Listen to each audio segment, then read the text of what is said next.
This is the Gospel for the 19th Sunday in Ordinary Time, from the Gospel according to Matthew. After he had fed the people, Jesus made the disciples get into a boat and proceed him to the other side, while he dismissed the crowds. After doing so, he went up on the mountain by himself to pray. When it was evening, he was there alone. Meanwhile, the boat, already a few miles offshore, was being tossed about by the waves, for the wind was against it. During the fourth watch of the night, he came toward them walking on the sea. When the disciples saw him walking on the sea, they were terrified. "It is a ghost," they said, and they cried out in fear. At once Jesus spoke to them, "Take courage, it is I, do not be afraid." Peter said to him in reply, "Lord, if it is you, command me to come to you on the water." He said, "Come." Peter got out of the boat and began to walk on the water toward Jesus. But when he saw how strong the wind was, he became frightened. And beginning to sink, he cried out, "Lord, save me."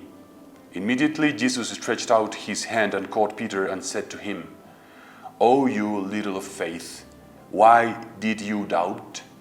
After they got into the boat, the wind died down. Those who were in the boat did him homage, saying, "Truly, you are the Son of God." This is the Gospel of the Lord. I'd like to precise one little detail of this passage of the Gospel. Before the storm and the wind and the water and the boat and all this trouble for the disciples, Jesus made the disciples go to the other side, but he went up the mountain by himself to pray. And it says, when it was evening, he was there alone. So Jesus is not always following the crowds, following what people need or of what people ask. He just wants to be on his own, together with his Father, praying. And this loneliness of the Lord is wonderful, is beautiful.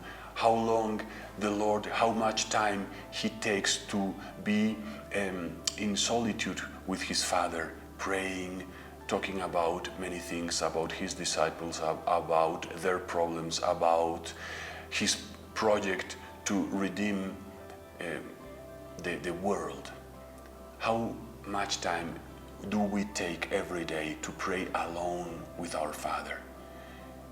I think that the very important thing here is he was surrounded by the crowds. So many times we are as well surrounded by people asking of ourselves, our family, our partners in the work and everything. And many people are asking us to be with them. But this effort to get away from the people and to take this time, this effort is very important, because otherwise it's impossible to pray. So he dismissed the crowds and made the disciples get into a boat. It was like an order. I have to be here, to stay here for a while, so you go and I will go after you in a moment, in a while. So this kind of fight against the crowds and against the disciples, not to be taken by them. So if every day we can as well take a time to pray, maybe we can do the things that our God did for us. Let us ask Our Lady, our Blessed Mary, to help us to have priorities in our life. First of all, to pray every day a time for God. God bless you.